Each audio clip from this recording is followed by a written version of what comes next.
Hello.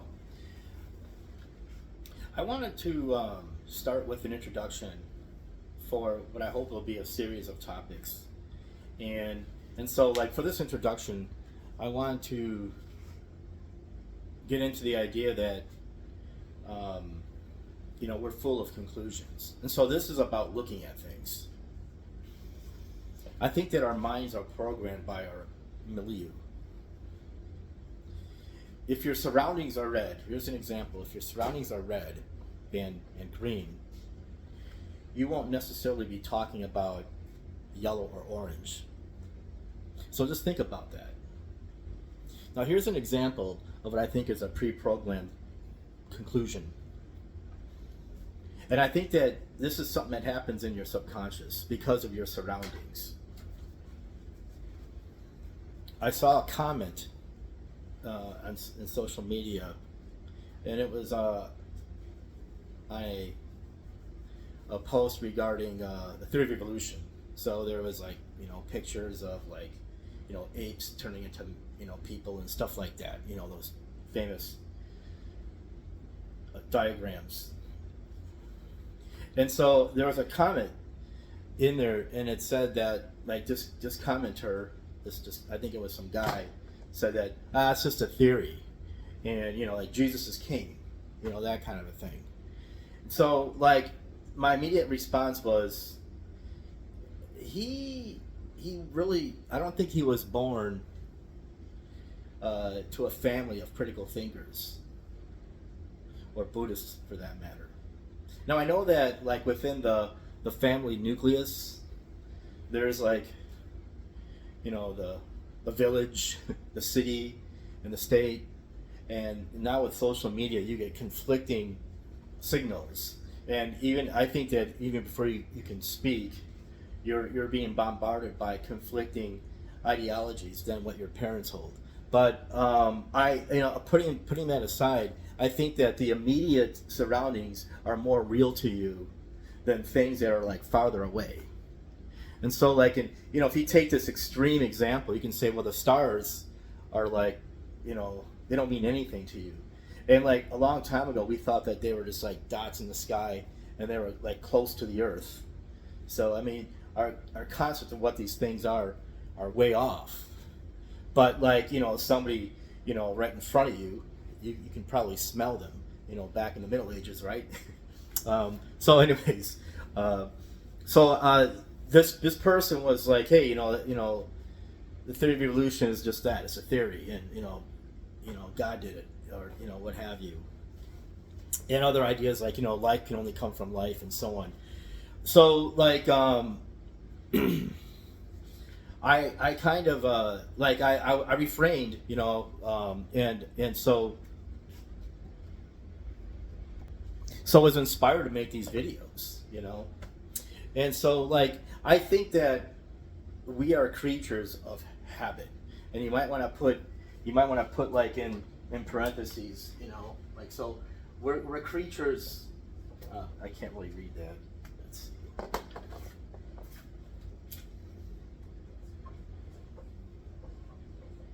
Creatures of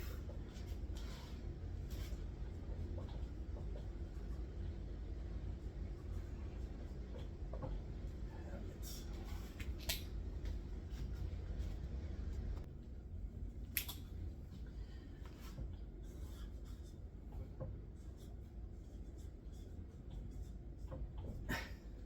Probably more or less.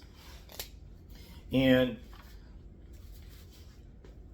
I got to thinking. I remember this quote by the Duke of Wellington, Arthur Wellesley.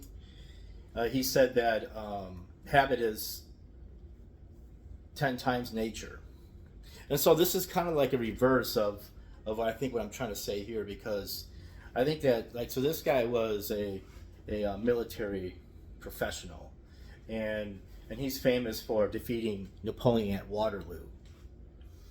And so he had a regimen, for himself, and so he was a machine, So he created, I guess, what he felt were good habits, and so he pretty much meted out the habits of nature, you know. So so he wanted to, to like maybe teach that to his men. So and I think that's what it is. You are doing things by force of habit without you even knowing it, and that includes how you think and how you can, how you believe. And so, like, if you're born in an environment that is super religious, you're gonna be skeptical of things that go against this ideology that you're being taught um, when you're very young. And I think that as you get older, you tend to fall back to these habits because I think old habits don't die. Like, I think that you can overcome these habits that you start off with, but as you get older, you might.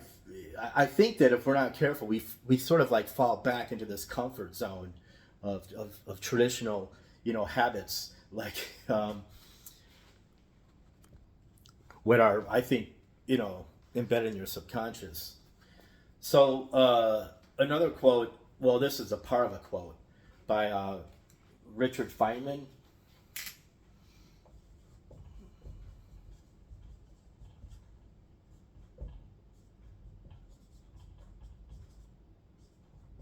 I think that's how you spell his name. And he was an American physicist, and his name became popular when he solved the the problem of the Challenger disaster. So the Challenger was the space shuttle that pretty much it self-destructed in mid-flight, you know, and he demonstrated that it was the faulty O-rings, and um, so like basically the O-rings are these rubber things that wrap around what's supposed to be a airtight seal of the booster rockets to get the space shuttle into outer space, and they're supposed to contract or expand. They're supposed to expand, so they get super tight so that fuel doesn't leak. Well, he showed that under extremely cold conditions, um, you know, uh, that wasn't the case. So so it started leaking, and so anyways, that's kind of like what I remembered. And I remember seeing the footage on the news. It was crazy, and I always kind of like had a soft spot for NASA. So basically, this is kind of like what I mean.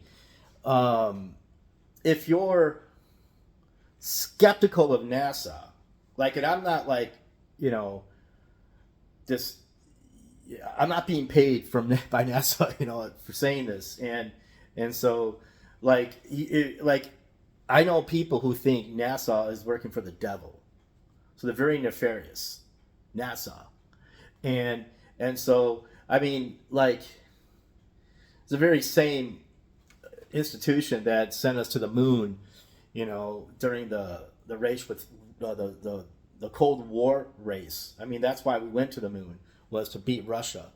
And so all these kinds of things, and so like maybe like someone like me might be like, well, why couldn't we, you know, do more? Is it just to beat the Russians? And so it's like I might be asking more of our country regarding space exploration than the religious person who thinks that it's a nefarious organization. So that's just an example.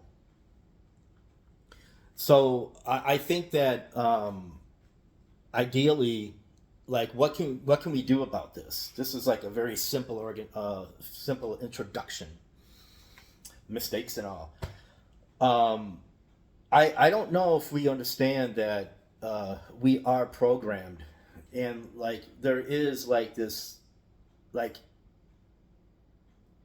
static activity going on in your head, like like chattering, and like chattering monkeys, and so all these things I think are what is coming at you from all sides from your milieu, which is your man-made environment, and so um, like I remember Carl Sagan and Cosmos. He would talk. He would he had I think in the first episode of his series, um, he was talking about the constellations, and he was saying that like if those constellations were made today, or uh, imagined today with our technology, like for the time, he would say that like instead of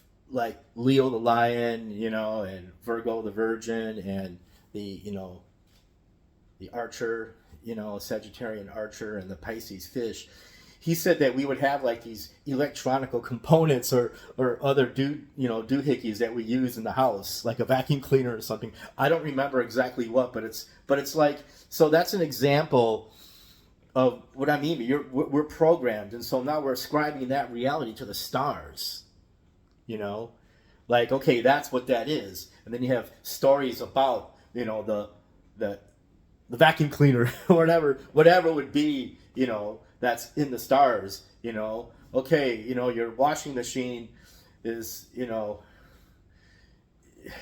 ascending, and so, you better clean up your act before the week starts, so I mean, and so how would that affect our astrological charts, right? So this is the kind of stuff I like to talk about and kind of like have fun with.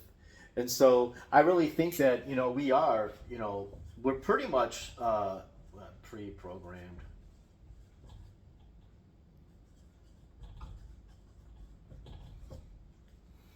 I'm going to probably misspell. Like when I'm writing, I'm on the fly, I might misspell words like, I might misspell like, I don't know, anything.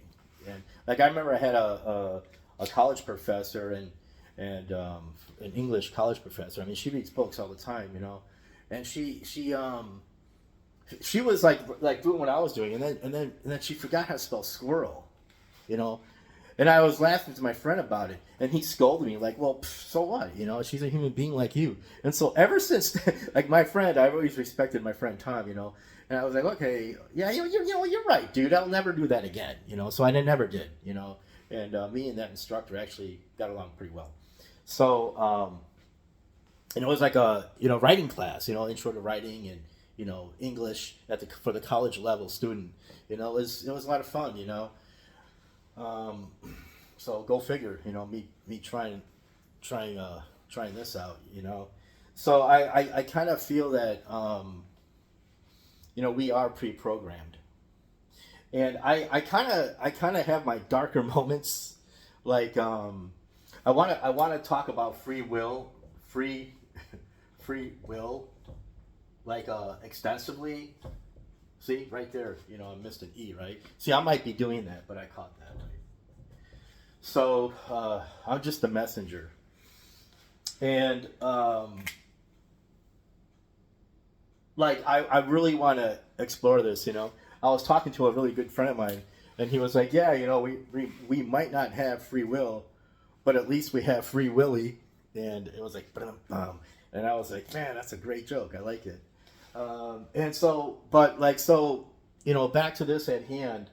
I kind of think that we don't have free will, and like I don't want to get into Robert Sapolsky and Sam Harris. I could throw out these names. I'll get into talking about that maybe in a future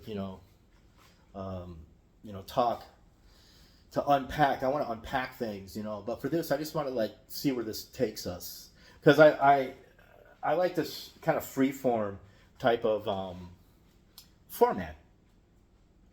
And so why would I say this? So it's like, well, I think about the habits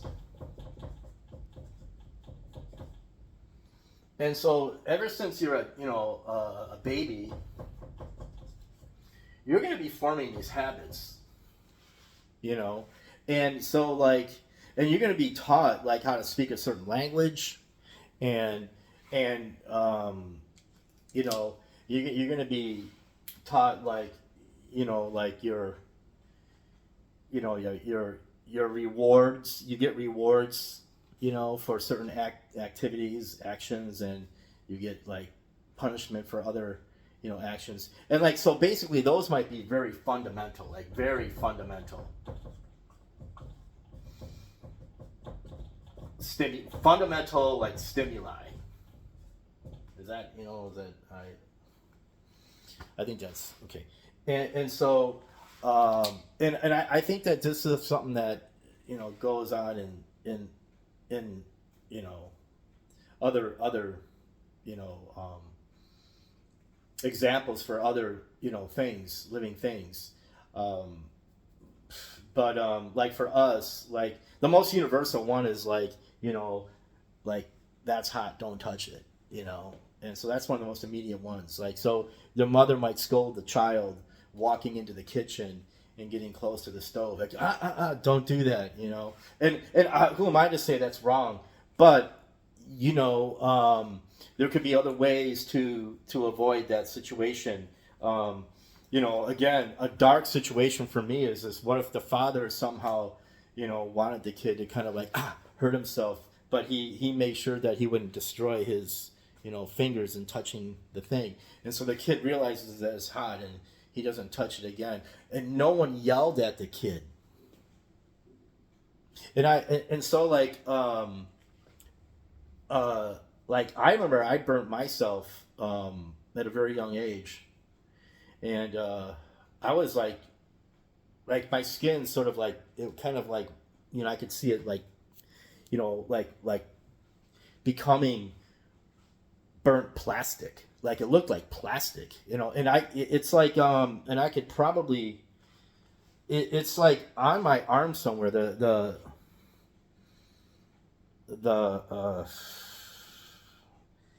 It's right here. It's right here. I don't know if you can see it. You see that?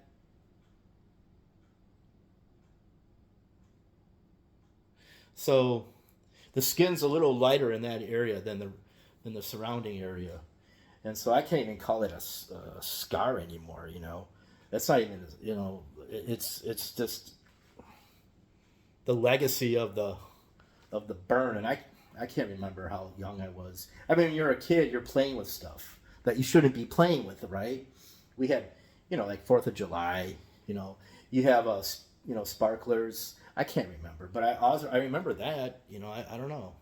Um, so and I don't think I think I was a little bit older, like so it's like it's like I don't know if I should have done that to myself at at an older age. But like if you're like, I don't think I was one. I think I was older than one.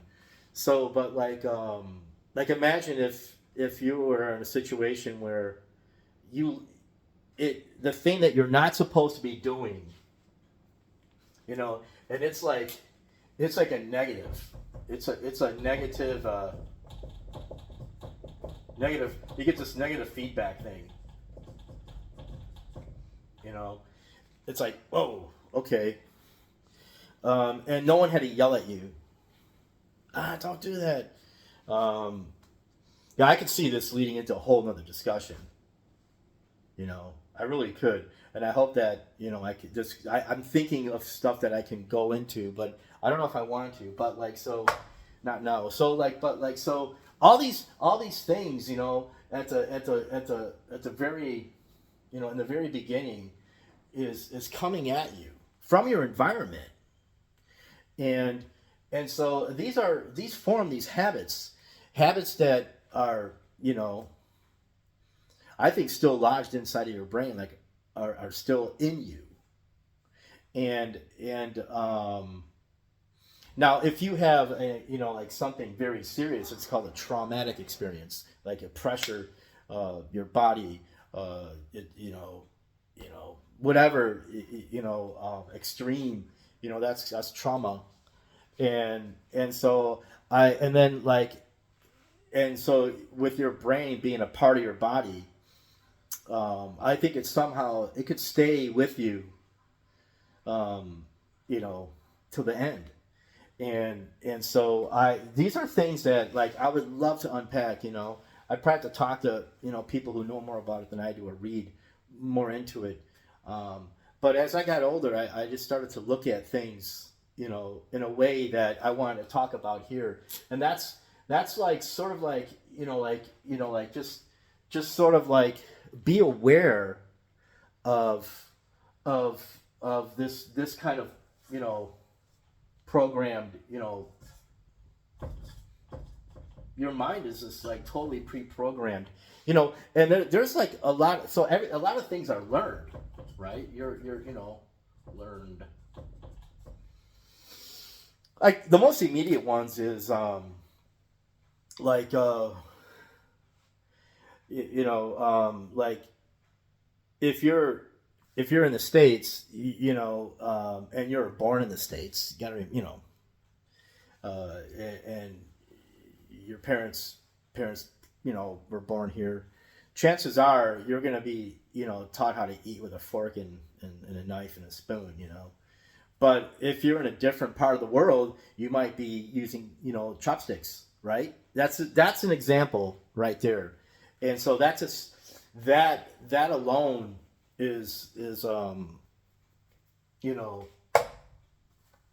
a habit. Like I had somebody teach me how to use a chopsticks when I was in college. We went to this fast food, Chinese, or what have you, and it was pretty good. I liked it actually. So, anyways, we had and I was like, "Oh, where's the fork?" And this nice art student, Sebastian, I think his name was, like, "Hey, I here, he was joking, like, here we use chopsticks." And we were joking. He goes, "I can show you how to use chopsticks." And so he showed me how to do it. It was really cool. And so I use chopsticks to this very day. Not all the time, but I eat tofu and rice. I'll play around with the chopsticks. And so all this is like pre-programming from the very beginning. And I really think that that's what got this person who like questions the theory of evolution to go off. And I guarantee you he thinks NASA is a bad organization. Like it's like, and so like their argument is, well, they take too much of the too much money from the government. It's like a waste of government spending, and it's just. And so, like, again, I don't want to get into like a defense of NASA for this introduction, but like these are, and I do get political. I'll be getting political in some of these videos, like in a pretty rampant way. But like, so I think that, like, for instance, I think that's a straw man argument. Okay, now I start drawing a little picture of a straw man. Or so, but I really think that we're being like bombarded from our environment, from the very beginning. And so, and these are habit forming type of, I want to say habit forming bacteria. uh, so, and so like, I should probably, draw to a conclusion that, you have to know what's happening around you to know what's happening in you. And and I think that you have to know a little bit about history, and how, like, it's something that is, in one hand, is history purely linear. Like it goes like this. Like, okay, this is like, so this is like, so here's, well, let's do it this way.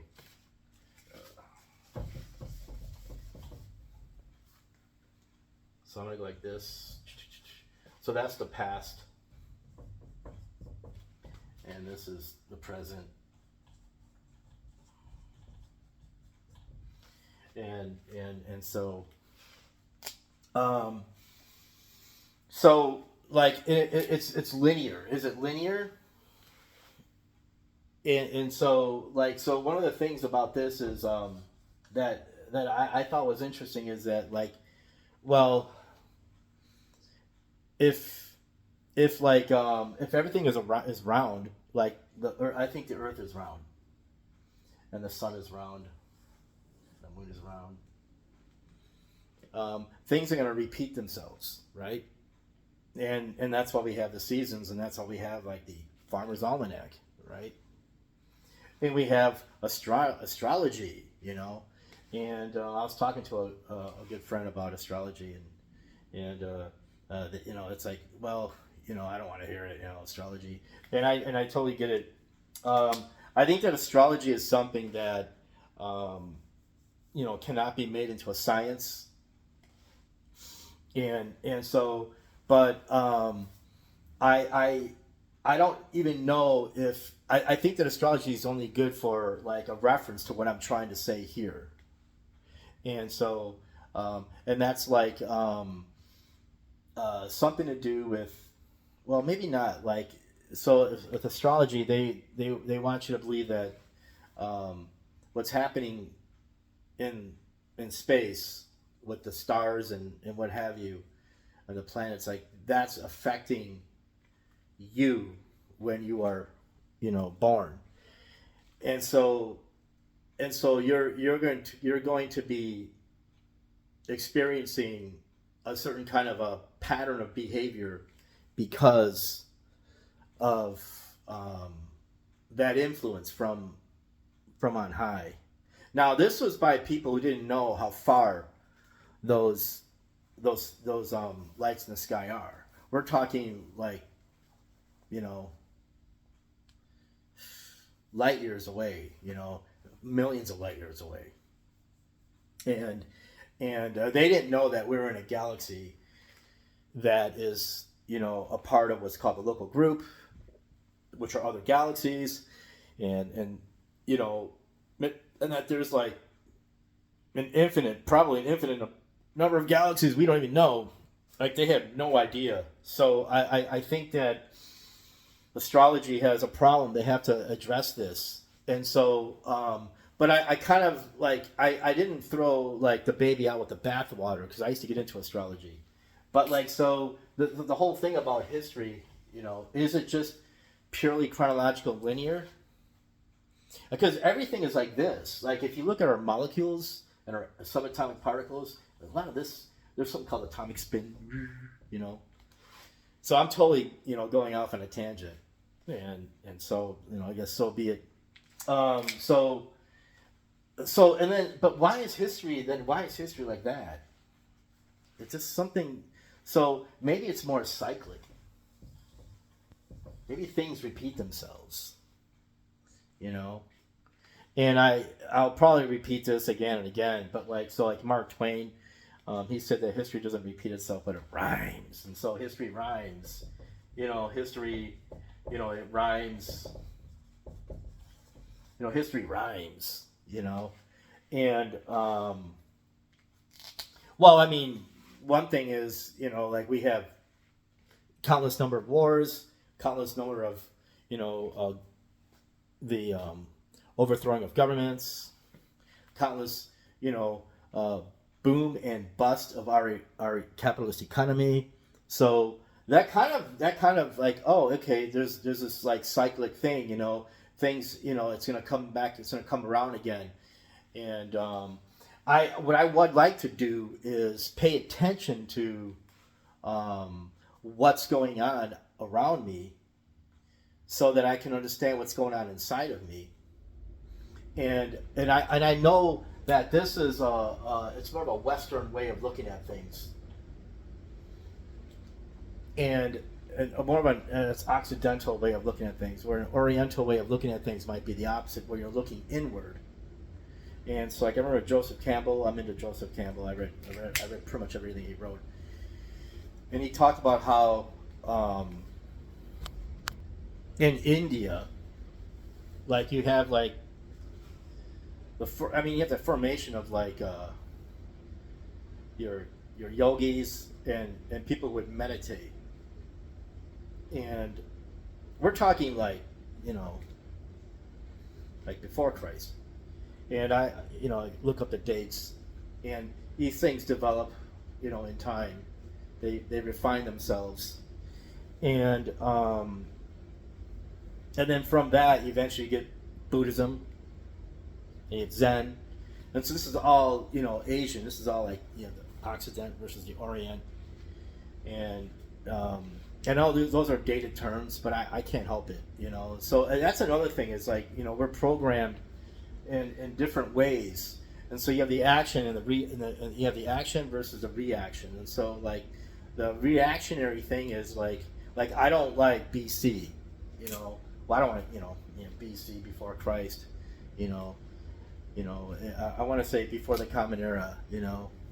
That thing you said offends me, and so and it's like, well, so what causes that type of reaction? It might be something that's very habit forming, that's very ingrained inside of you, and so you throw out your Bibles and you throw out your astrology charts, and you know that's behind us.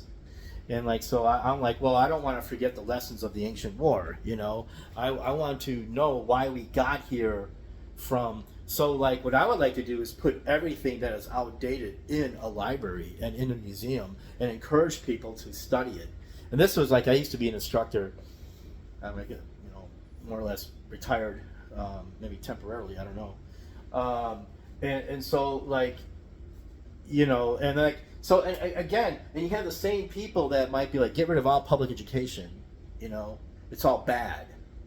And it's like, so you have homeschooling, like what's the, you know, what are you gonna replace it with, you know? And so I'm like, okay, why throw the baby out with the bathwater if I'm not willing to throw the baby out with the bathwater regarding religion and astrology and other older modes of thinking? You know, why would you take something that's more new and just get rid of it? You know, it's so you have, so what are these reasons of such anxiety or anxiety, you know, driven behaviorisms? What is it? And so it I think it's going to tie in with our biology, and it ties in with how we evolved from, you know, the flight, you know, fight or flight type of world, you know, to what we have today.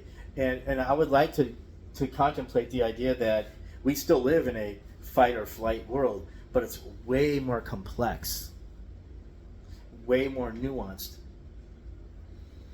And we have this idea that we're civilized, but I think it's more like a veneer of what's underneath. And what's underneath is, I think, our you know, can I say it, animalistic nature. And it goes back to these, you know, so you have nature, and so like with what Wellington was saying, he was saying that the Duke of Wellington, yeah, he was saying that habit, you know, is 10 times nature. And so like you know, I think he's saying like you have to push nature out of the equation. Like nature, you know, like you've got to, like, you know, form good habits. But I also think that he would be the one to say, yeah, but to do that you have to get rid of all your bad habits. You know? So you have nature, but then you have these habits that are a lot more influencing than nature. And so I kind of think he's saying that you are what you are learning. You know, or your environment, you know, influences you to develop certain habits. And so unchecked, you know, you're going to be picking your nose and eating it. You know, stand up straight. you know, you're the infantry, you know, and I'm Lord Wellington. I don't know, like, so I'm just saying that. So like the idea is that our natural inclinations are, I think, animalistic, and I think that this whole idea that we're beyond the fight and flight kind of environment, I think is erroneous. It's false. It's just a lot more nuanced. I remember being bullied when I was a kid by the school bully. So these are extensions of I think that, because in nature, like, only the strong survives. Well, anyways, we're having a lot of fun with this. I do want to conclude this with the idea that chances are, what you're thinking immediately was not original. You didn't come up with it. It was somehow drilled into you. So, but it comes, like, you come up with it, yeah, because it was in your subconscious. You were pre-programmed. And there's a lot of examples of this. Like when you're hungry, you're not going to think about, this. You're not going to think about,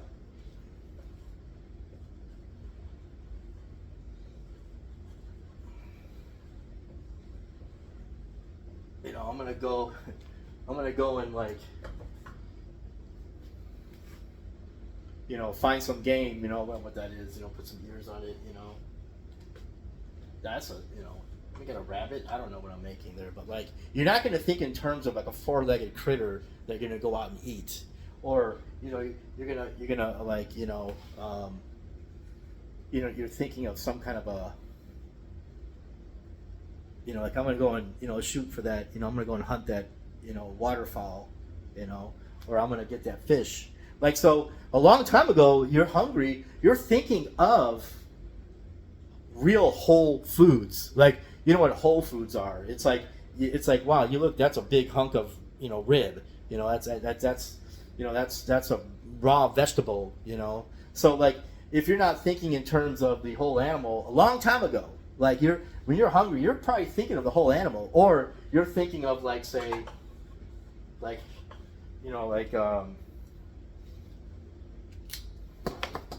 by the time you're living, your contemporaries like Henry VIII, you're probably thinking of this, you have, like, your big chicken leg, and you have, like, some greens, some, vegetables or whatever, you're not going to be thinking of this.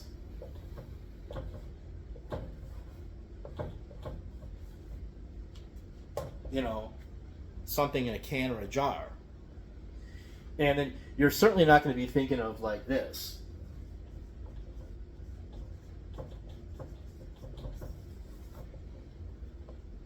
I'm hungry. I'm going to go to Walmart, or, I'm going to go to Whole Foods. I'm going to go to, Mimi's Cafe. And all these things are processed for you. They're made for you. So right there, like, you're not thinking about, like, it, you're not thinking about it, and, like, the images in your mind, or what you're thinking, like, a long time ago, you'd have to go and get the animal. You have to kill it. You have to, like, rip it open. You have to clean it, gut it, and you do all these things like that. And then you have to clean, process, that you're the processing, You're the hunting, the getting of the food, the processing of it, and the preparation of it. You can say, well, yeah, she's doing it. But you know what I'm talking about. I'm going back, like, thousands of years. I'm going back 30,000 years ago. And so it's like, you could see it in the cave paintings. You have these dudes, little guys, they're like this, like little guys and little penises like that, and they have a spear. And this big animal, right? That's dinner, right? You're not thinking this. I mean, it's like, now it'd be cool to make a work of art where you have, like, these little guys, and there's, like, this can, and they're all coming at this can, right? So you have these, little bow and arrow. Get the, that looks like a shield. They're not in war. They're just like, here's, like, a little, bow and arrow. And so you can have like, there's a bow and arrow like that, and they're gonna get their food. Or I think a funnier one would be, if we're gonna have fun with this as I conclude this, is like, so like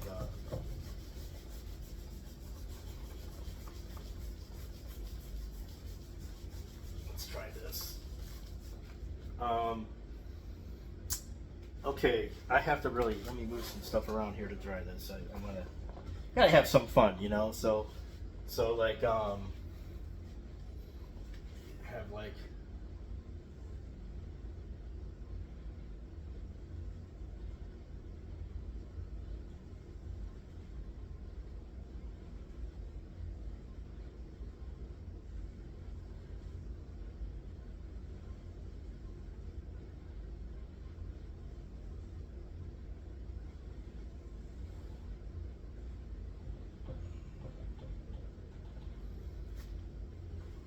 we have some like lettuce coming out.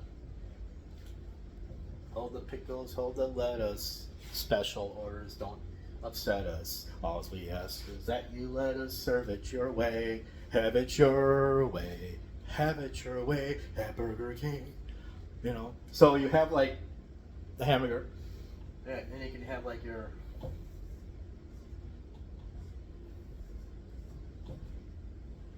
little man here.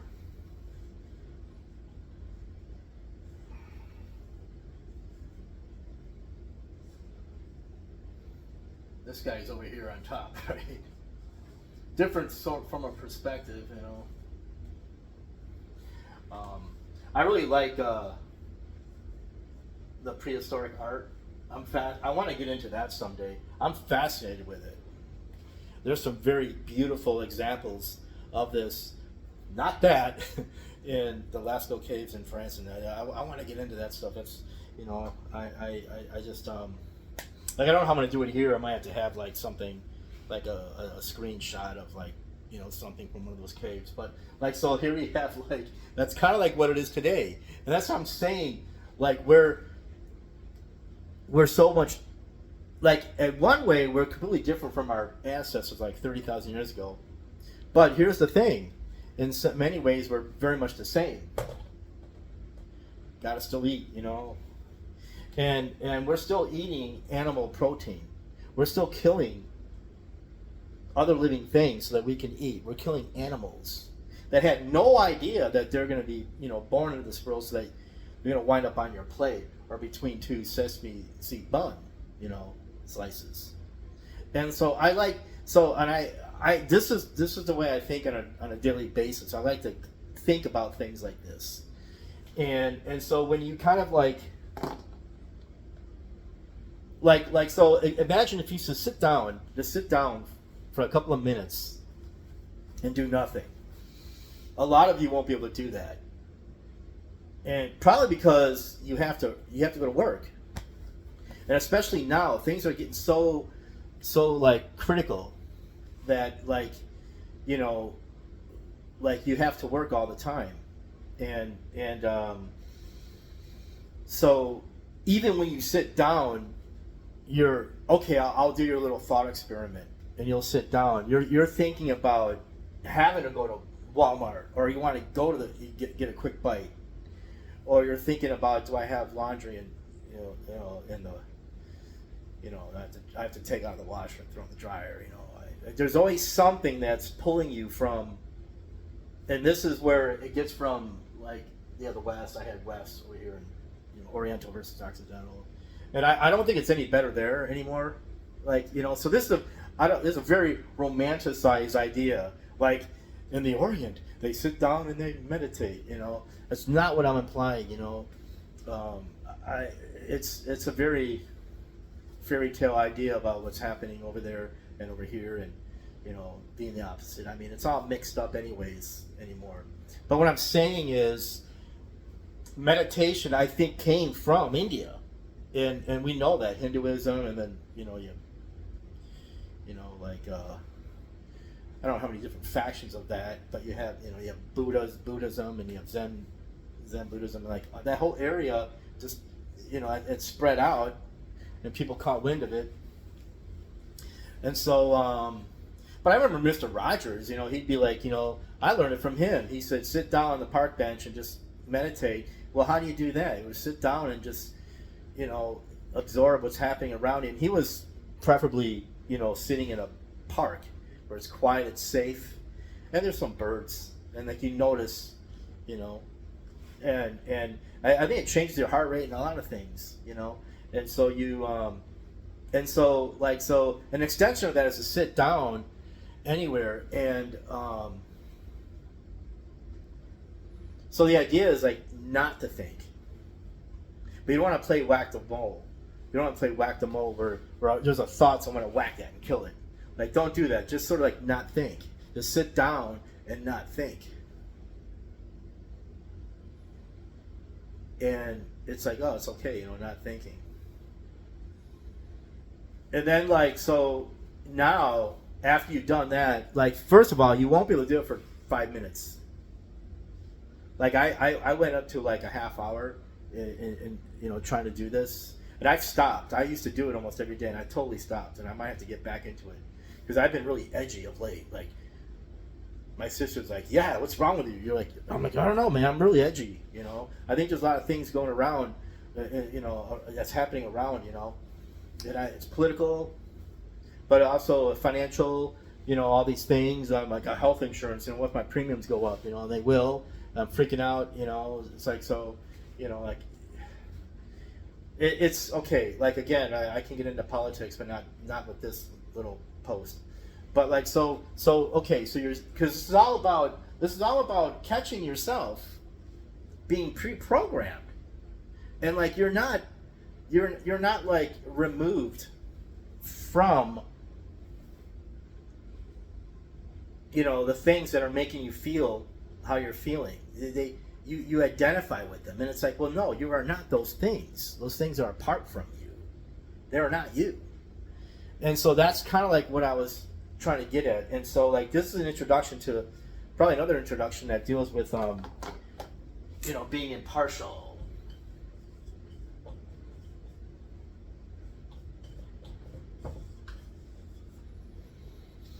So like, what if you made a mistake? Well, like, unless that mistake isn't, like you packing your parachute the wrong way and you jump out of the plane and you realize, oh, I didn't do this right. Whoa, you're going to break a leg. I mean, that's a mistake you don't want to make, But, like, being an artist, I taught art for many years and make art. Like, I used to pull my hair out when I make a mistake, especially when I was a teenager. I used to go crazy. But it's like, if I was impartial instead, like, I'd be like, I'd save a lot of money throwing out your art supplies, But like, so like, it's just, wait a minute, it's not the end of the world. You're not going to die if you made a mistake, But here's where the programming starts. But I'm going to get money off that painting, and I spent money on that material. A lot of money. So how can you be impartial if I have to pay rent? If you're a professional artist. And like so and the money that you put into something, especially when you're older, and like you're like that, I put time and money in this. And so I mean, yeah, if there was like something happened to it, like like in Miami, Arizona, there's floods, it's like everything gets destroyed. I'd pull my hair out. Oh my god, this is terrible. My heart goes out to the people there, and I've been there. It's just terrible, and so that's why this is impossible. Okay, you're not gonna be able to be. So that's the first thing I want to say is like, and I have a video. I want to make a video on that. Like you cannot be impartial. So you are going to fail, and the reason why you're going to fail is because you are alive, and so there are consequences for being alive. And so like, you actions. Will result in a type of reaction. Cause will result in an effect. And so it's very difficult to be in like your personal center. So it's like you're sitting there, and the idea is to be you want to be in the middle of the hurricane. The peace of the storm. If you go outside of that, like the end of the spoke. You have the center, the hub of the wheel, and then you have like the spokes and the end of the wheel. You go out to this, to the. So if you have a wheel that's turning, you know, you have like this kind of thing, and this thing is like spinning, like okay, it's spinning rapidly, right? If you're here, you won't be pulled, and flung outward, But if you're like, let's say you're like a little ant, you're here and that thing is spinning, you might be okay, but you kind of walk over here. Well, maybe you're a very tenacious ant, and you're gonna hold on, like you're gonna be like this, I'm holding on, I won't. Okay, apart from that tenacious ant, you would come out here and then you would be, ejected, like boom, So like think about that psychologically, and so if you just sit there and say, okay, that's what I mean by being impartial. Maybe I come up with a better word, who knows? And again, this is impossible. All right, it is impossible. You're attached to things. You're attached to all your things, But if you're not attached, you're here. But if you're attached, you're here. And So I'm not saying that I'm a master at this. I'm just saying that I like to read and and I've heard people, and I tried little exercises myself. And I go, yeah, there's something about it. There's something to be said about it. So here's the thing. So so something happens to you, and so your immediate thing is to do this.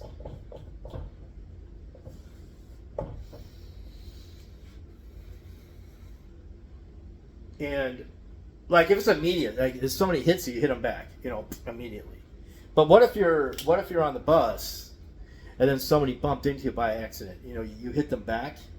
You have to check it. You have to say, wait a minute. You have to have a barrier, a mental barrier that separates you from the intention of that person bumping you, because it's just a mistake. And so that's what the impartial thing is. Like you don't identify with it. Like, oh, okay.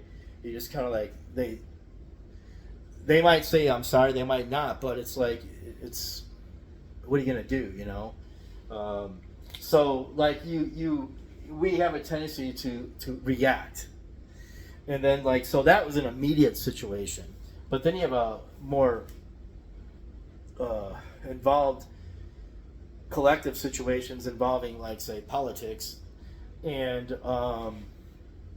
you will react a certain way in the voting booth if something is not rubbing the right way. And so if you're wow, the cost of living is a little bit more, and then you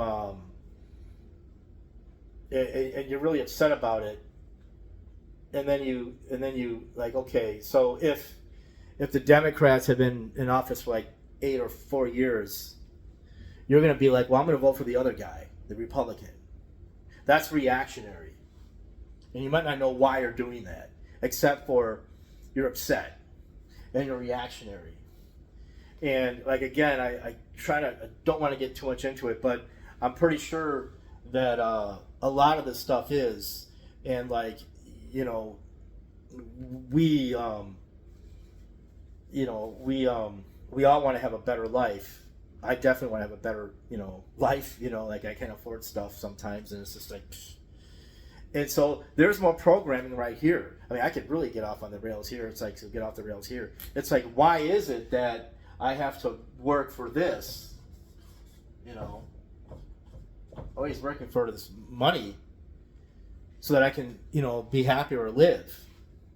When, so a long time ago, you had people, they would think about hunting the big game, right? They didn't think about money. That came way later, way later. Relatively yesterday, if you're talking about 60,000 years ago, 40,000 years ago versus just a couple hundred years ago, right? A few hundred years ago, couple hundred for 1400s or something. I don't know, to look into that. And so economics, the idea of economies, so and so what happens is so you like now this is me being reactionary, and it might be overreactionary, like against capitalism. You would hear me, lash out against it. I've done that, and so that could be me being overreactionary. But so I want to sit back and observe what's going on, and I do think that more emphasis has been put in making money than it is in making quality. That's just me. That's how I see things. What to do about it is another story. But I think that, so it's impossible to be impartial, but the idea is to try to be. And so when you're impartial, you could separate yourself from this thing that's happening outside of you. And so, like, when you are trying to meditate, you'll have thoughts. And so the idea is that you are not your thoughts. And this kind of, I remember I was trying to meditate, and I would push it from like a minute to 5 minutes to 15 minutes to. And so, like, and that's, if you've never meditated before, like, the idea is to sit down. I don't know, like, the exact position and all that. Just sit down in a comfortable position and try not to think. And you won't be able to, and be still. You won't be able to do it if you've never done it immediately. You won't be able to do it. So, like, what happened to me was I was doing it and doing it and doing it for weeks, months, whatever. And so I had a breakthrough. So, like, because I pushed it for beyond like 5 minutes to 10 minutes to 15 minutes. And so around that time, I started to see images and I started to feel things. And so, like, one of the things that I saw was, and I'll recount like several instances that I experienced when I was meditating. So this one of the cool ones was that there was like an orb. And I don't know if this was like a metaphor that my brain was creating an image for me to identify with, or if it was real.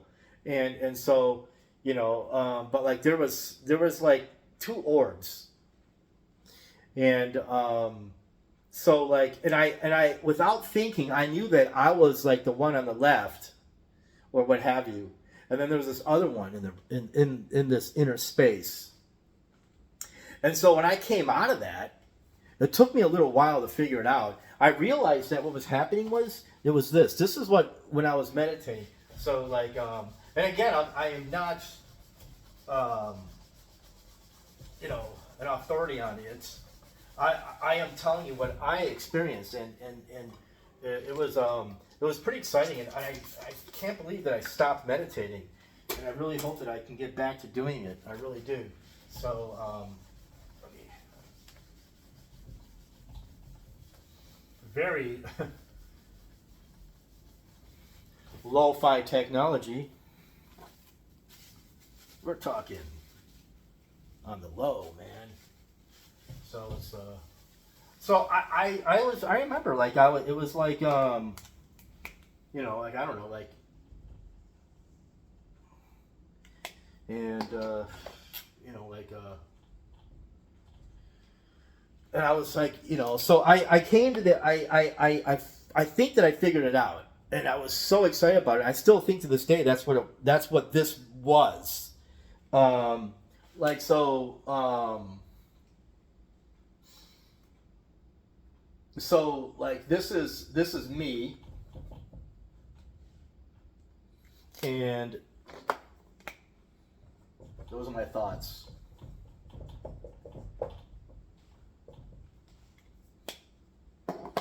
So I want to end it with that. And all right, until next time.